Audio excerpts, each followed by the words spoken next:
Assalamualaikum warahmatullahi wabarakatuh. Hai teman-teman, pada video kali ini kita akan membahas sebuah buku biografi yang menarik dari seorang tokoh yang sudah tidak asing lagi di dunia politik Indonesia, yaitu Anies Baswedan. Buku ini mengungkapkan perjalanan hidup dan perjuangan dan visi misi beliau dalam memimpin, khususnya sebagai Gubernur DKI Jakarta.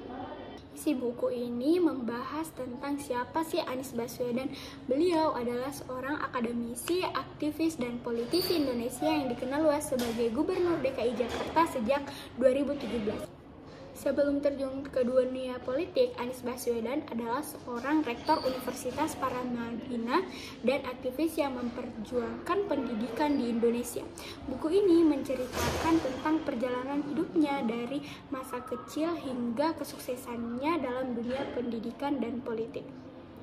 Buku ini memberikan gambaran bagaimana latar belakang keluarga, pendidikan, serta perjalanan karir Anies Baswedan hingga mendapat posisi yang baik sampai sekarang. Dengan pendekatan yang inspiratif, penulis buku ini membawa pembaca untuk memahami lebih dalam tentang motivasi, nilai-nilai, dan prinsip-prinsip yang dipegang oleh Anies Baswedan setiap langkah dalam hidupnya.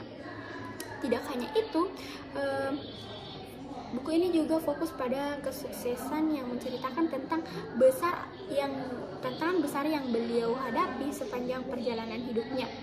Buku ini membahas secara detail bagaimana Anies Baswedan memulai karirnya di dunia pendidikan, mulai dari kuliah di luar negeri meraih gelar doktor hingga menjadi rektor di Universitas Paramadina. Salah satu momen penting dalam hidup karirnya adalah ketika dia terlibat dalam berbagai inisiatif pendidikan di Indonesia, termasuk program Indonesia Mengajar yang bertujuan untuk membawa pendidikan Indonesia ke daerah-daerah terpencil. Kesimpulannya, buku biografi Anies Baswedan ini adalah bacaan yang sangat inspiratif, terutama bagi mereka yang ingin memahami perjalanan hidup seorang pemimpin yang membawa perubahan besar bagi bangsa kita ini. Buku ini tidak hanya memberikan wawasan tentang Anies sebagai pribadi, tetapi juga tentang nilai-nilai kepemimpinan yang dapat diterapkan dalam kehidupan sehari-hari.